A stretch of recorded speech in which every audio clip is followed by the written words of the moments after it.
Final hour Overdrive continues, brought to you by FanDuel, bringing you everything from the opening line of the final score. Bryan Hayes, Dog, Jeff O'Neill, Jonas Siegel, our buddy Carter Hutton coming up here in a moment. Ryan Dinwiddie later in the hour. See how the head coach of the Argos feeling after they had their parade today, celebration today, flew home yesterday, coming off the win on Sunday. What's his voice going to sound like? It's probably groggy. It was a little groggy yesterday. Yeah, I have a feeling the coach is not going to be feeling 100%, but I don't think he'd trade it for anything. You win a Grey Cup, you're entitled to basically do whatever you want for the next couple of days. He does that for the next couple of days, and then it's honestly like coaches like that, like football, they're probably back in an office somewhere going over player personnel or strategy. Like that's Definitely. what they do. Definitely. You're preparing for free agency. Yeah, Immediately. You're preparing for what you're going to do with your own team. Reviewing the tape, what you liked, what you didn't like. That's crazy. After a win, you'd be like, I got to kind of find out what I can do better next time we get to the Grey Cup. But, the head coach coming up later in the hour. And, man, it's a wild day in the NHL today. Wild day. How about sports, though? We haven't even talked about the Jets. Well, the New York Jets fired their GM today. Joe Douglas might be the biggest gong show in sports. Name a bigger gong show. That's a good list for you at some point. That is Cowboys. Are they a bigger gong show? I don't know. The top 5 biggest gong shows in sports. You might have to come out with that tomorrow. Jacksonville. Oh. Yeah, they're a mess. Yeah, they're a mess. I think, and it comes back to the owners. Like Woody Johnson is a disaster of an owner with the Jets. He's a disaster. He's Jerry Jones East. Yes, exactly right. He's the Jerry Jones of the AFC. That's what. Only he's not nearly as up front about everything. Or as successful. Like the Cowboys have been good until this year. They have been not in the playoffs. Regular season good. Yes. Yeah. I mean, Jones has done enough over the years where they made the playoffs. The Jets have been awful for a long time. Haven't they not made the playoffs since like 2000? I believe it's been a decade for the Jets. Like it would have been the Sanchez, Rex Ryan years. Yeah. Which is going back close to a decade now. Yeah. But this is what happens, man. When you get into bed with Aaron Rodgers and you give him the keys to the whole operation, this is what you get. You fire the coach when you shouldn't. They were 2-3 or whatever at that point, and they fired him. Now they fire the GM. And listen, I don't know exactly what's going on with this GM. I don't know, how they reached this point. It's very rare for a GM to be fired during the season, though, in the NFL. And like 3 games after the coach, not 3 games, right? But games. Not long after the coach. And furthermore, now the trade deadline's done. There's not much going on for the GM. Yeah. Now this is just an admission of chaos. It's an admission that your season's over and you're pissed off, and that's what it looks like and sounds like to me. Is the owner is so bent out of shape that it went bad again, and he's pointing fingers, and Salah's got to go, and Douglas has got to go. And there's a connection to Rodgers with all of this and what his future is going to be. What's he going to do? Is he going to play? Did Douglas want him to stick around? Was that a part of the friction where Douglas was looking at it saying, I made a mistake bringing this guy in? He can't play anymore. If they decide not to bring him back, do you guys think there's another team that would bring him in? Oh, of course. Like, for sure? And I think he's coming back to New York now. I think, really? Yes, I think Rodgers. I don't know about that, and dude. There's owner, a lot of reports saying they would be insane bringing that guy back. I wouldn't bring him back, but look what happened when Salah got fired. When Robert Salah got fired, Woody Johnson admitted that he had spoken with Aaron Rodgers. But not about that. Exactly. Right. He admitted the night before or the day or two before, I had a long conversation with Aaron, but it wasn't about Salah. What owner is calling a superstar player randomly on a Monday? Who does that? What do you think about the game? Who does that unless that owner basically is saying, you're the prize and you run the show. What do you want to see happen here? Why don't you have a look at your organization and wonder why it's an absolute graveyard for quarterbacks? Sam Darnold, Zach Wilson, and now Aaron Rodgers, of all people, is playing like absolute trash. Yeah. Figure your life out. He has a worse winning percentage, Aaron Rodgers, than Zach Wilson and Sam Darnold. Yes. One guy said, I'm seeing ghosts. And the other guy was allegedly up to who knows what he was doing. As a Packer fan, how does it make you feel? Like, are you just done with him already? I mean, it's care? Justified them moving off him.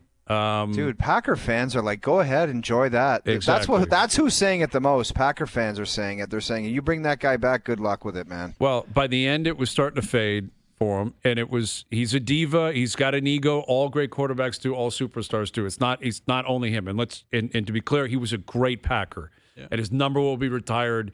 And he was a great, great player. And he won a Super Bowl and all these MVPs, and he was a blast to watch play. But the tank is empty. Yeah. And it's only going to get worse with a guy like that who operates the way he operates.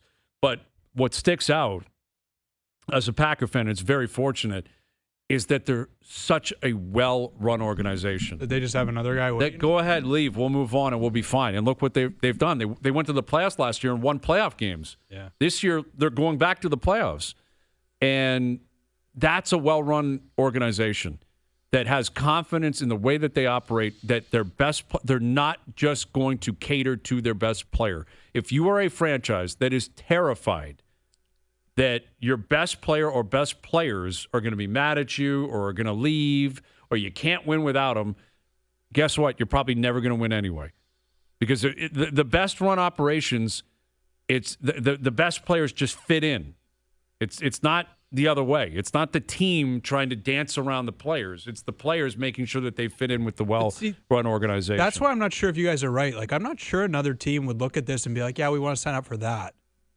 Like, would they? Like, there's a lot of teams. There's a lot of bad teams, though. That's the point. There's a lot of poorly run operations. Okay, let's just say, like, would the Raiders bring him in?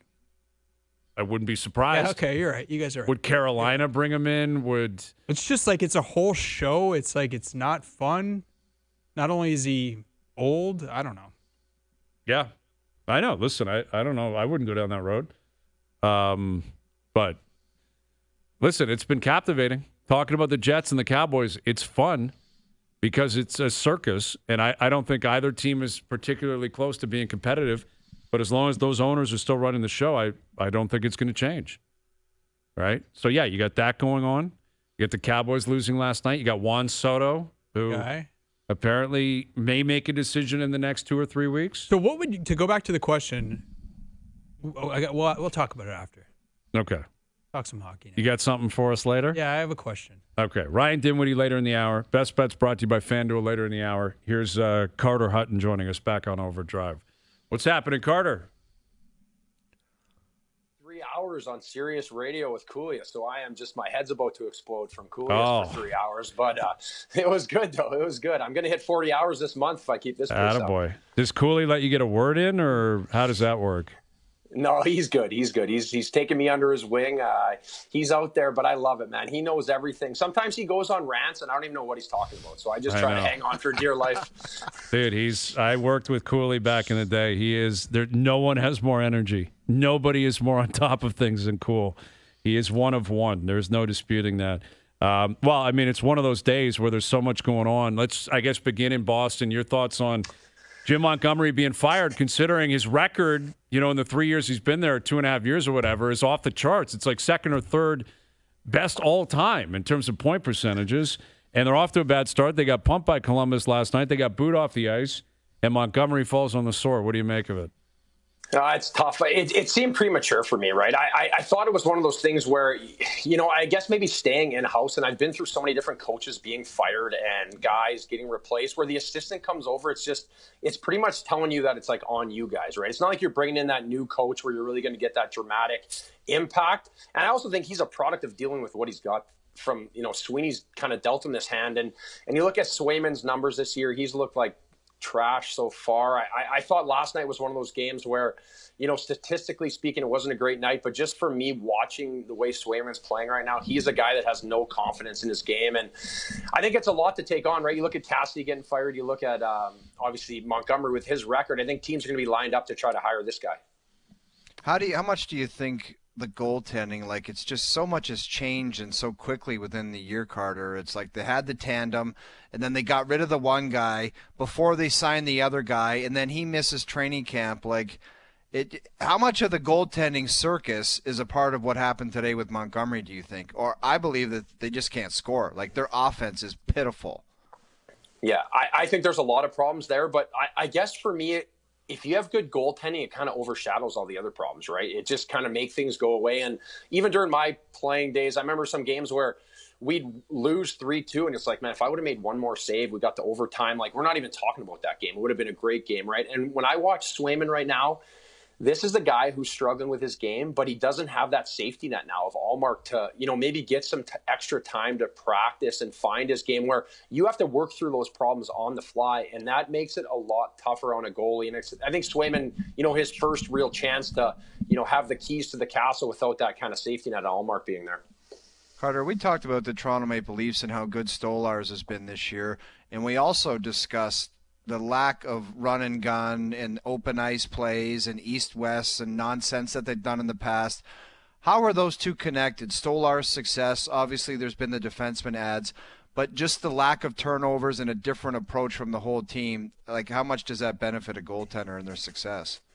Oh, like so much, O-Dog. I feel like in the sense of the matter is like the predictability comes into play, right? You look at the way like Jake McCabe's played this year, a guy I played with, Tanev coming in there and just being stabilizer, right? He's not going to wow you. I think you eliminate that factor of the run and gun. I think the lack of offense they're creating off the rushes, because Chief is in there now trying to create a team that's going to win in the playoffs. Because I feel like at this point, it's almost a formality that the Leafs get in and where they're at. I think especially with the Atlantic and Bruins struggling, who really cares what they do in the regular season at this point? It's get in. If you're not going to get it done in the playoffs, no one really cares. And I think for the goalies, it makes their life so much easier. I think for me, my example I would use when I played in St. Louis, I was able to lead the league in stats, and not to pump my own tires, but we had Jay Bouwmeester, Andrew Pietrangelo, Joel Edmondson, Robert Bertuzzo, Colton Perez. These guys were big units. They made the game so easy for me. Then I went to Buffalo, and I didn't really get worse overnight. It was just the game was all over. I was trying to make backdoor saves. I was worried about so much more than just playing the shot and keeping it simple. And I think right now that's what you're seeing. I think you're seeing Stolarz, his confidence, and the fact that the game is getting more and more predictable for him every night. With Carter Hutton. So last night, news breaks, or I guess we saw it, Alex Ovechkin, he gets kind of knee on knee. It was kind of a side weird hit with him and McBain. And now it's announced today he's out week to week. And he's leading the league in goal scoring. He's got 15 on the season. That's more goals he's scored through 18 games. And at any point in his career, he's top 10 in points. If he ends up actually out week to week, and I'm always skeptical with him because he's such a machine, but if he ends up missing 8 games, 9 games, 10 games, what would you anticipate he's going to look like when he gets back? And how does this make you adjust how many goals he ends up with this year and what he can do the rest of the way? Yeah, obviously his durability has been something else throughout his career. And for me, I guess the only strong point I really have is there's times where Ovechkin doesn't take a stride in the offensive zone. He still finds a way to find the back of the net a few times. So I also think that, we label it week to week, right? You guys see it firsthand in Toronto, like the day-to-day. Now the guys in Germany, right? So there's so many things that they hide from me. I think this is just to be safe, right? It looks like it's maybe his MCL, ACL, something in the knee, maybe a sprain, something I've dealt with. Obviously a different position being a goalie. I think you adjust his numbers a little bit if he misses some games, but I think for Alex Ovechkin, he's not out there throwing checks and he's going to stay in his lane. He's going to find ways to, as long as he's mobile in the offensive zone enough, I still think he can find the back of the net with that shot. Yeah, it's incredible what he's doing, man. Like it is remarkable. He had 2 last night. He had 3 the night before. He had 5 goals in 5 periods and leading the league in goals. And I mean, the only thing that felt like it was going to slow him down was an injury. And at 39 years old, with how good that team's been, it was turning into the story of the season. Mm-hmm. So fluky too. Yeah, so exactly. Fluky. Yeah. Completely fluky. McBain had to fight Wilson later. No, he got his head beat in. And Wilson threw some brutal. Good punt. Although McBain got one in on him early in that fight that actually kind of got Wilson. And you could see Wilson was thanking him for accepting the fight. I think that's what he was saying to him. But that sucks for McBain. He runs into the guy that has to fight Tom Wilson. Yeah, I think, and honestly, this is one where it's not like anyone is targeting Alex Ovechkin, right? I don't think there's a guy in the league that wants to be in McBain's shoes right now. McBain's probably the first guy to be like, the last thing, it was an incidental play, but at least he answered the bell. And I know Tom Wilson's one of those ones where he's just got to show up at that point. Yeah, well, that's what he did. I mean, they both met in center ice, and McBain was like, let's do it. Like, they squared off. So they were talking on the bench, I would assume, and Wilson probably said, you just simply have to answer for it. You don't have a choice. And that's one where I'm always curious. Like, can McBain go back to the bench and say, can you send someone else out? Like, I'll fight, but why do I have to fight Well, Wilson? it's either that or you come near me, you're just going to eat my stick because that's the only way I'm going to defend myself. Right. I'm not in your weight class. I don't want to fight you. I can't fight you. So you want to come near me, you're going to eat it. What do you want to do? Exactly. Like, start negotiating for a different weight class over there. Is there nobody else on that team that can fight but Wilson? Give me somebody else. Yeah, that was a tough one. And I think it's one of those things, it's part of the game. You have to answer the bell. But again, I don't think anybody at this point across the league and on this other side of it wants to see Ovechkin get hurt. And you just want to see him keep rolling here because it's been impressive what he's done lately. Carter, you mentioned Auston Matthews. I wondered what went through your mind when you saw he was going to Germany. Honestly, it's not surprised at all. Like, this is stuff that, these guys, I kind of went through this as I played. The amount of treatment that guys get, and they have their guys, right? They have, Mark Lindsay's a big guy, works with McDavid. I remember Jack Eichel, getting treatment from him in Philadelphia. He was flying there to treat JVR, and Eichel got me in to see him. I was struggling with a little neck issue. And Eichel talking to me about how he works with this guy and then he's going to go out and get a goal and assist the next night. Like, this guy has magic in his hands. And I think the treatment and the way these guys take care of themselves nowadays has evolved tenfold, right? So it's not surprising to me. And I also think that the fact of the matter is the Leafs are playing good hockey right now. So if maybe this is a little bit of a stretch, he's got to see someone he's worked with before to get him over the hump to back to where he needs to be. I don't think it's a huge issue. I also just think this is, again, this is a team that's trying to build toward playoffs and doing what's right. I just find it how what goes on behind the curtain is so hidden from us, right? We can't even. I'm working with obviously the Nation Network Daily Faceoff, doing starting goalies. Half the time, I'm trying to do my best prediction to see who's starting so I can get a line on a bet. So yeah, it's right. tough. Yeah, see, they won't even tell you who's starting in net. A lot of teams, anyway, won't even give you the actual news on that. But yeah, listen, I think the glass half full for the Leafs is that they're 5-1 without him. And you mentioned it, Boston struggling. Ottawa's not off to this great start. Like, the division that looked as if it was going to be kind of a world beater division, and I think it has been in the past, certainly in terms of the high-end teams that go on the deepest runs, like Florida, like Tampa, like Boston, who was in a cup final in 19. Something's going on with this division, and it's a lot more watered down. I mean, as of now, it's Florida, Toronto, and basically everyone else. Yeah, and I agree. When I look at Boston, obviously still in the second wild card. So I guess that's why I thought it was early pulling the trigger on letting Montgomery go. But when you look at those teams below, I'm like, is there a team that's definitely better than Boston? I don't really see that. I just think the Metro has taken a big step forward here. I don't think anyone really predicted Washington's sustainability here, right? Mm-hmm. You talk about their run last year, where now it's like, this team is legit. They are playing good hockey night in, night out. They have two goalies going back-to-back playing well. So I think it's more the pressure in the Metro now being like, we're going to get 4 from the Metro. And now what is that other team from the Atlantic going to look like? Can they fight out, to find that second wild card spot?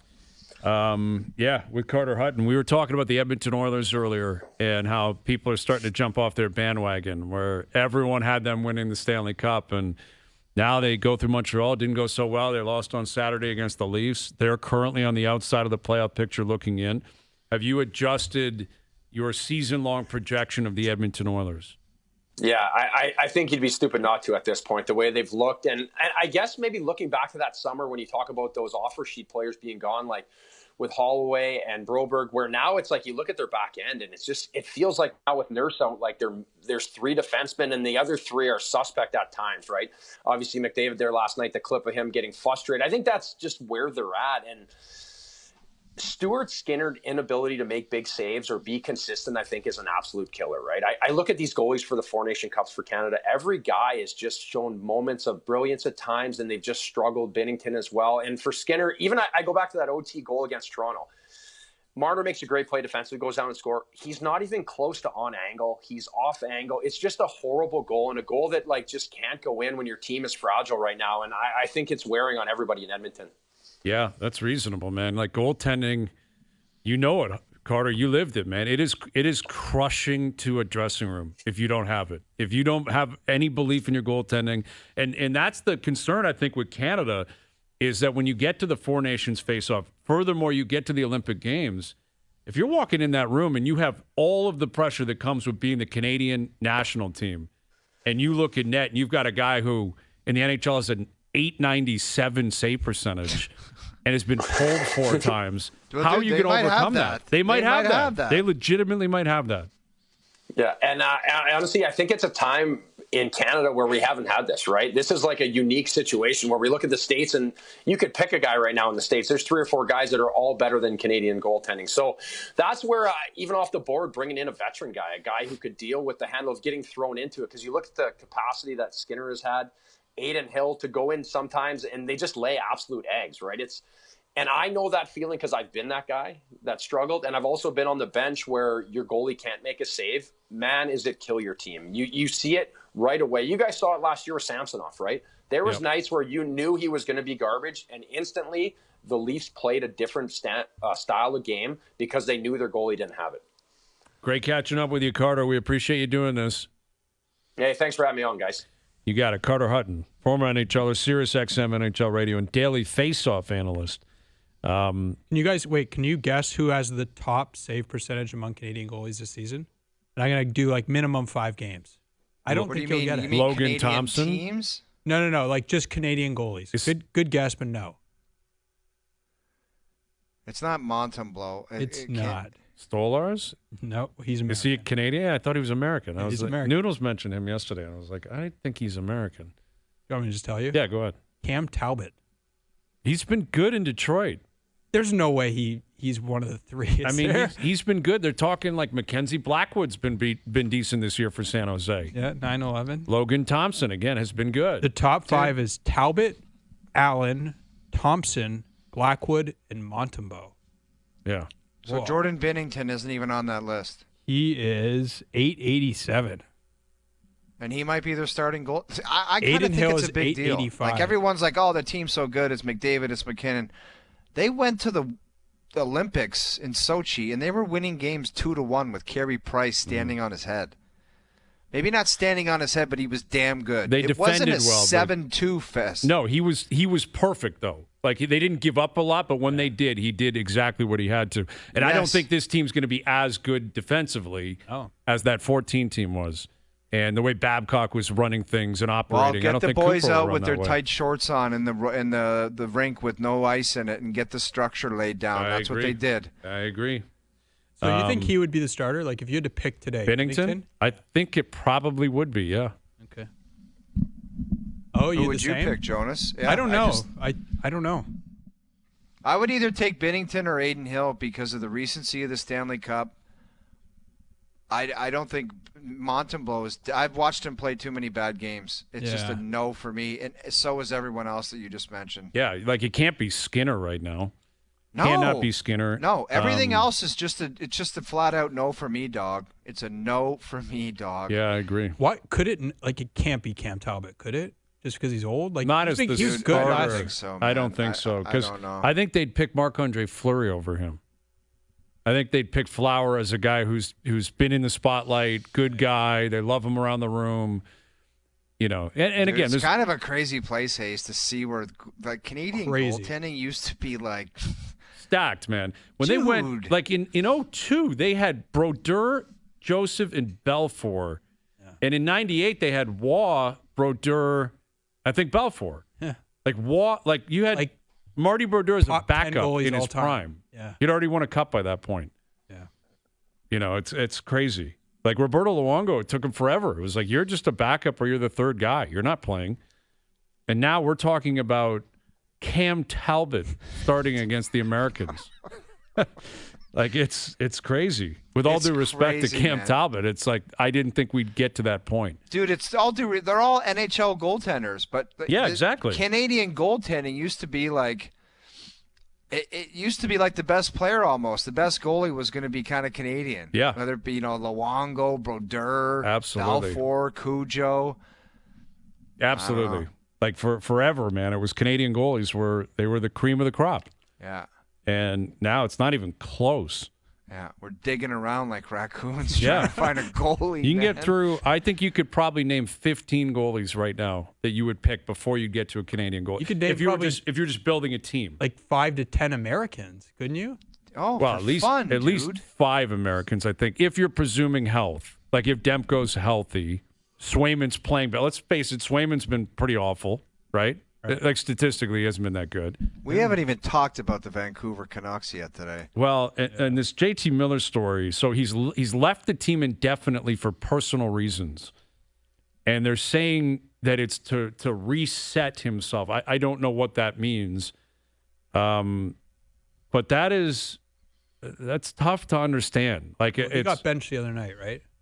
Yeah, he did get benched the other night. I don't think that's what has led to him saying, I have to leave the team. I can't imagine. If that is, that's very concerning. But I can't imagine that's the case. It's something going on with him personally. But if they thought it was just going to be a day or two, I think they would probably lie about it, quite frankly. I think they'd just say day to day, something's flaring up. The fact that they had to make a statement and he's gone indefinitely would suggest to me that it is, in fact, indefinite, and who knows when he's going to return. And that's a serious player for that team. That's serious. Serious I hope player. you enjoyed your fun year there, Vancouver. It's just like Yeah. Pettersson hasn't played well. Their goaltender's out, and now JT Miller. It's like you got to be thinking, like, why is this happening? Yeah, and yet they're 9-5-3, and staying above water. Like Pettersson's kind of coming around a little. He scored a beauty the other night. It hasn't been great, but They desperately need him to turn into the player that he is. Yes. Because if he doesn't, it'll be a mess. well, and like Besser got hit, and he's been hurt. Yeah, he's and, out. Yeah, like Vancouver, they're fighting a lot because their goaltending's starting to really run out of steam. They need Demko. So if Miller's out, Besser's out, Pettersson hasn't reached anywhere close to where he has to offensively, and we don't know when Demko's still going to play. At some point, you're going to get burned by that. Mm-hmm. It's like what we're talking about here. At some point, not having Matthews, you're going to get hurt. They've managed to avoid it, but at some point, it's going to hurt you. And this is like the first time in his time in Toronto where it's a long absence. Like, we don't know how long it's going to be, but it's always been like 2 games, 3 games, 4 games. And they've won a good chunk of those. Right. But now you're getting into, like, could it be 10 games? Like, Well, and again, not that this matters, but this probably takes him out of the Rocket. It certainly takes him out of the Heart. Not that he I needs still that. could see him winning the Rocket, but yeah, you're right. He's pretty far behind now. He's got 5. I think the leaders have 13. Well, Ovi's gets got that. 15, but he's hurt now. Okay. Yeah, you're right, but he's not But yeah. playing the next 2 games, and I don't know when he's going to play. Right. He is capable of ripping off 1 million goals in a short period of Remember how time. many hat tricks he had in, like, the first 12 games Yes. last year? Yeah. Yeah. But it sets up for him to be kind of behind the 8 ball, I guess is probably the best way to put it. McDavid, the same thing because of his injury and, the way they played. Jim Montgomery fired today. I saw someone just sent me this tweet. I guess, Down Goes Brown was tweeting this out. The 2023 Jack Adams finalist, Jim Montgomery, fired. Dave Haxtell in Seattle, fired. Lindy Ruff in New Jersey, fired. 2 years ago, the 3 finalists for the Jack Adams have all been fired. That's disgusting. Isn't that crazy? Yeah. That is crazy. Dude, I'm telling you, it goes back to the bigger point, which I bring up once a week. There's just not enough good players. Everyone's searching, and like your GMs can't put together a roster, and they fire their. There's not enough good players, man. It's a grind. That's why when you win, you have to embrace that, and you got to party like you're a rock star. Yeah. And that's exactly what I'm sure. And our next because guest is after you talking. win, you've got a 2-year grace period. Then you're going to get fired. That's well, maybe. Let's hope that's not the case with Ryan Dinwiddie, but it could be. I mean, he's won 2 Grey Cups in the last 3 years. I have to believe job security is not an issue for Ryan Dinwiddie. But they had a party today downtown, and they've been partying, I'm sure, since Sunday night. The head coach of the Argos will join us next. All right, Best Bets brought to you by FanDuel later in the hour. We were on the Argos. We were on the Argos to cover the number for sure. To win the game, they were big underdogs, and we've spoken with our next guest a lot over the last month. And outside of that first game against Ottawa, they were underdogs in Montreal. They were underdogs, obviously, in the Grey Cup against Winnipeg. But odds are irrelevant when you actually kick the ball into the air and go play. Got to play the game, man. You got to play the game. And whoever wants it more and whoever's ready to play and whoever's prepared, they're probably going to win. And that's what the Argos just proved 3 weeks in a row and really all season because there's been a lot of different landmines that they've had to avoid. And they did the best job possible because they are now Grey Cup champs. Second time in 3 years. Here's the head coach, Ryan Dinwiddie. Congrats, Ryan. How you feeling these days? I feel pretty good, man. To get it done this year, like you said, right, so much adversity, the guys sticking together. It was pretty fun to watch our players have a great time today. Yeah, man, it looked awesome. Like, what's paint us a picture the last 48 hours or so. Like, since you won the game, staying in Vancouver, flying home, the party today. Like, what's it been like? It's been awesome. So, we fly out, at a reasonable hour because I know I've been on plenty of them. We get up like 7 in the morning. So when I took the job here, I'm like, we're not doing that. So that's pretty neat. So we hung out with the guys, afterwards, got, smoked cigars in the locker room, all that stuff with everybody, brought all the families in. And then, then we went back to the hotel. It was just fun to watch those guys have so much fun. And then normally I go back with my family and just kind of soak it all in. We took this journey 5 years ago, and I envisioned it, but it's fun to watch it happen. And then, we get on the plane, still can't sleep because you're so excited. And then the players, as soon as I fall asleep, each time we've done this, they wake me up as soon as I do. And then I got to take shots with them in the back of the plane. So. I love it. Coach, there's always things that drive you nuts coaching, but like one of the things that's got to make you the most proud, and I'm sure this year is no different, is when they deal with adversity and battle through it and come through on the other end. Is that one of the things you'll take from this season and ultimately winning the Grey Cup? Yeah, I would say so. I think each year you kind of have to have that, right? I think it's not always easy. I mean, even Grey Cup week, right? Winnipeg was 2-6 to get in there, right? That's how they started. They fought through adversity. It's about how you finish. But I would say so. I think we didn't know Chad was going to be suspended for 9 games until right before training camp, right? The camps, stepped up. Nick came in. We just signed him. He stepped up.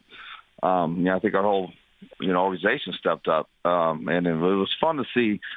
We expect to be in this game each year, which is a great thing to feel and a great thing to have as far as expectations each year. We feel like we should be in this game. Well, when you look back on it now on Sunday, and I don't know how much you review a game like that. I know a coach's life is constantly about football, football, football. What did you do right? What did you do wrong? But once you get to a point in that game, and I'm curious when that hit you, on Sunday, at what point in that game did you realize, okay, I can breathe here, we've done it, like we've won this ball game? When did it hit you on Sunday? Yeah, I mean, I'll tell you this, when I called the interception on second, Will, great player, and then the speed sweep, he made a play, and I'm like, God, Ryan, don't be so darn aggressive, right? So I'm like, let's settle down, let's just go win this game. But when they dunked me, and I was kind of like, what's going on, guys? We got plenty of time left. I'm like, give me the last minute when we're up. So right. They caught me too, and I was upset I wasn't ready for it because they got me. They did. But that was pretty neat for me. My dad was right there next to me. My dad, even I had some friends that called and said, I think they got your dad too. So I haven't watched the TV copy yet. But that was pretty neat. When those guys do, dunk you and it's over, winning the Grey Cup with everybody in the organization, we all have a hand in it. It's pretty special. And, we look forward to enjoying this week, obviously, but looking forward to going and challenge ourselves to get another one. Yeah, well, that's the question. We're chatting with Ryan Dinwiddie, and we were wondering that how quickly do you get back into the office and start preparing for free agency and preparing for what you're going to do with your own team and messaging to your own players and how they're going to handle the offseason? Like, when does work start again for Ryan Dinwiddie? Yeah, so exit meetings are tomorrow. We'll sit down with those guys. We got free agency, make sure, let's get them clear with the doctors, those things. Got to look at that stuff. And then we got the Leafs game tomorrow and then the Raptors the next day. So I was really looking forward just to sleeping. Yeah. A lot of obligations when it comes to that. So really for me, just free agency, I want to retain as many guys as we can. Is that, logical? Probably not. Can it happen? I doubt it. But I would really love that. Those guys know I would love to have them back in our locker room one more time. So that's what tomorrow's for. So the exit meeting after a team wins a Grey Cup, do you start with negatives? Do you start with things that need to be improved? How do you possibly go through exit meetings after your team just did what they did? Yeah, really just, get through, make sure you get with equipment staff, make sure you get with the medical staff, do all that stuff. Let's make sure we get all your paychecks before you leave. Certain the rookies, we got to pay for their flights home, stuff like that. Sit down with your position coach. We obviously grade them throughout the year. We'll go from there. But I always just like to sit down with them, kind of, tell them how much I appreciate what they did. And, hey, this is what you got to improve on. You go take someone's job. Normally the younger guys, I think some of the veteran guys understand what they got. But I think it's just one last chance for all of us to be together, have one last meal together before everybody gets out of here. And then, after that, I'm certain that there's going to be a few other guys that want to stay around and enjoy Toronto. What a great city it is for the next week. Absolutely. What a game it was on Sunday. And like we spoke with you leading up to it, and Nick Arbuckle ends up winning MOP of the game. And he was spreading that ball around. I mean, we were talking to you on Friday about, the two previous games he played against Winnipeg and how they were low scoring, and maybe that had to be the blueprint, and your defense had to show up, and your run game had to be there. And all of those are true, and your defense was phenomenal. And, pick six after pick six, and what we saw in the fourth quarter was crazy.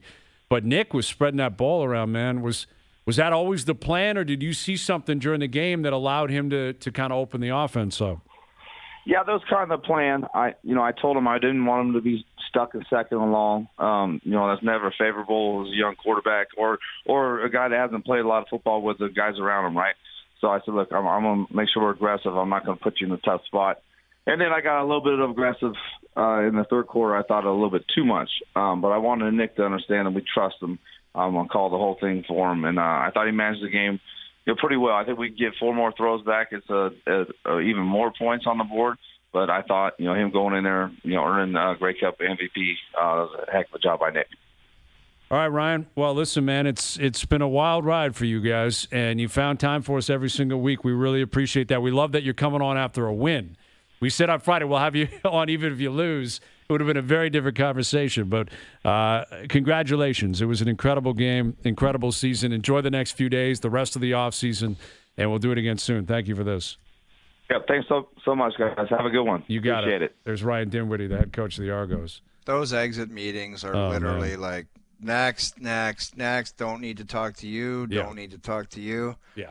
If there's some young guy that needs to really have a good summer, then it's 2 minutes. Like, you got to – Right. Like, I want to visit you midsummer, and you better be here, or whatever it is. There's just nothing to say. No, there isn't much to say. There is a difference, I would guess, with how Dinwiddie would expect certain players on the team to react after the win. In other words, a veteran, he'd be like, go live your life. Have a great time, party, bask in it, you're a champion. A rookie that didn't play much. Yeah, you got a week, and then you better be in the gym. You better start working. Exactly. I don't want to hear about you, at the bar in Toronto in 3 weeks from now, that you're still partying like a Grey Cup champ. You got to get back at it. Anyway, tomorrow's a big one for us. We're at the Boston Pizza in Vaughan. We cannot wait for that. And we've been giving away tickets to this event. It's a very exclusive event, Jonas. I don't know if you've heard this. Probably the most exclusive and coveted tickets this city has had over the last week, and certainly this remaining week. Better than Taylor Swift? Without question. It's tougher to get into this party. Without question. But we have one more pair of tickets to give away. Here's your chance to win them, okay? We have a trivia question. Who did O-Dog recruit as head of football operations for Timo and Wilson last year? Who did he recruit as the head of the football operations for Timo and Wilson when they were in a bind and in a very dark place last year? He got us over the top. He did contribute greatly. 416-870-1050. 416-870-1050. The first caller through at 416-870-1050 with the correct answer. We'll get to hook up with the boys tomorrow at Boston Pizza up in Vaughan. Cannot wait for that. All right, so there you go. 416-870-1050. We have sent Al's brother out somewhere in the city, as you know, Jonas. Nobody knows where he is. Yesterday was a very, very innocuous clue. Northeast. He's northeast. Somewhere northeast in the city. We don't know exactly what that means. You guys ready for the second clue of the week? Go for it. What's going on, OD fans? Happy Tuesday to you. We're giving away another pair of tickets to see the Maple Leafs and the Utah Hockey Club next weekend. You got to find out where I am hiding. And for today's clue, I will tell you that the spot I'm at is a great place to do some walking around and window shopping. Walking around in window shopping. Terrible clue. But this is what O wanted. O wanted a clue that nobody has an idea where this guy is. He has finally hit the mark. He is, because before he was like, choo-choo, there's a train. It's like you're at Union Station, you donkey. I know. I'm out. I'm somewhere in the city where I can look out over the whole city. Like, let me guess. In the CN Tower right now, brother? He could be anywhere walking around. Well, he's northeast of the city. And window shopping and walking around. Okay. All right. I bet you he's in Collingwood. Maybe he's in Collingwood, dude. That's not northeast, though. That's like way north, and that's northwest. Is there window shopping there? You're right. You're right. He's not in Collingwood, but good guess. He's in Stouffville. Maybe he could be in Stouffville. He could be in Stouffville. Stouffville would classify as northeast.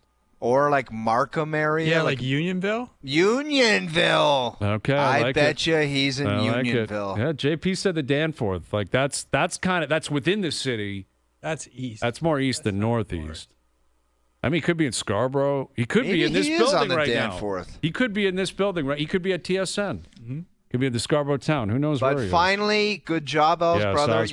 You left everybody thinking. Okay. And then you come over the top on Thursday. Well, tune in tomorrow for another clue. And the first caller through on Friday with the correct location will win a pair of tickets to see the Leafs take on the Utah Hockey Club. The Hockey Club on November 24th. First time ever the Hockey Club's in town. Find Al's brother, brought to you by McAlpine Ford in Aurora. Our family, the Ford family, and you. Full details at tsn1050.ca.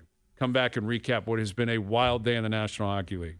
Wow. Wild day in the NHL.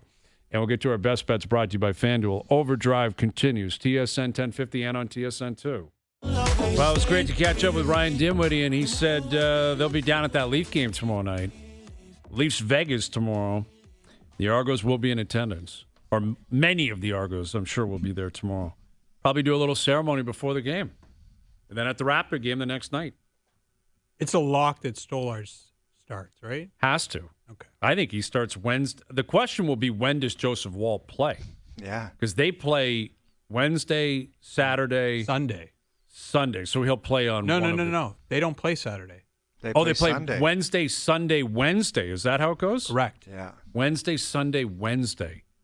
Do you play him on Sunday against Utah? Wall's got to play. Yeah, you play him on Sunday. That's what that's gonna be the old, we gotta get him into a game. Yeah, and that's reasonable. I mean, he's a goalie they value. He's a good goalie. And he was good the last time he played.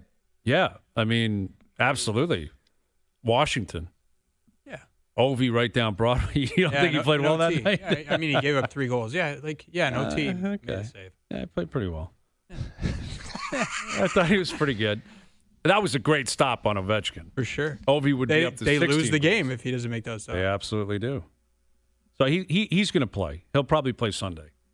Yeah, but Stolarz has got to go tomorrow. You got Vegas in town. It feels like this game. is the toughest game they've played since they haven't had I agree. It seems like Vegas is like big, mean, and I don't know. They're just a good team. They always have been. Yeah.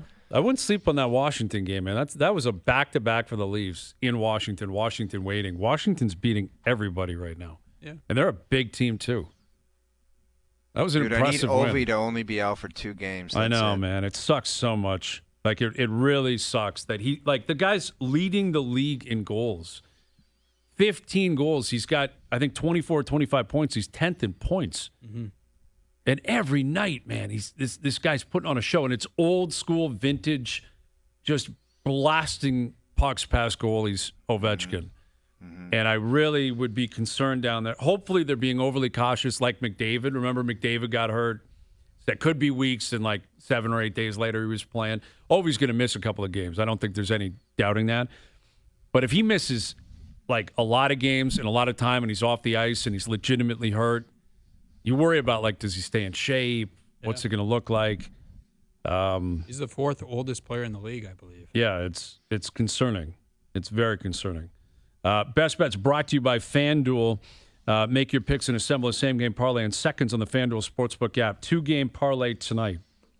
Tampa on the puck line, Edmonton on the puck line. Tampa's in Pittsburgh tonight.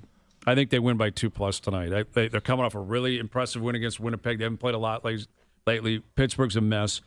And Edmonton's actually a dog tonight. I think they keep it close. I think they get some offense. I think they score. I think they keep it at least a 1-goal game. There's your 2-game parlay tonight. Paying plus 238. Today's best bets powered by FanDuel. Live same-game parlays are now available for every NHL game on the FanDuel Sportsbook app. Please play responsibly, 18+, and physically located in Ontario. Thank you, Jonas. Thanks, fellas. Good seeing you. Jonas Siegel of The Athletic. We'll be up in Vaughan tomorrow at the Boston Pizza. We can't wait. Good stuff. Thanks to everyone behind the scenes for helping out. We appreciate it. Everyone for tuning in today. TV, radio, podcast, web. We appreciate that. We're out of here. Enjoy your evenings. Enjoy the games tonight. We're back tomorrow at... Nylander at center tomorrow? Never know.